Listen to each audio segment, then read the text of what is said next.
Вот не знаю, как у вас, но у нас уже выпал как бы снег.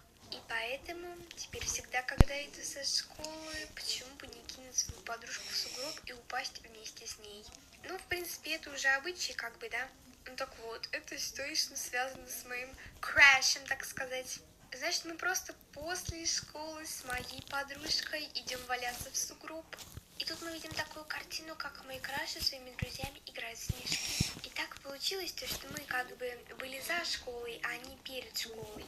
И мой краш меня заметил и побежал за мной. Он прибежал, хотел меня кинуть в снежок, но что-то у него как-то не получилось. Я сделала вид, что я его не заметила. После чего он ко мне подошел такой: «Миледи, не хотите сыграть со мной и моими друзьями в снежки?» Я согласилась и... А вот и продолжение прошлой истории. Значит, я согласилась поиграть со своим крашем в снежки. Моя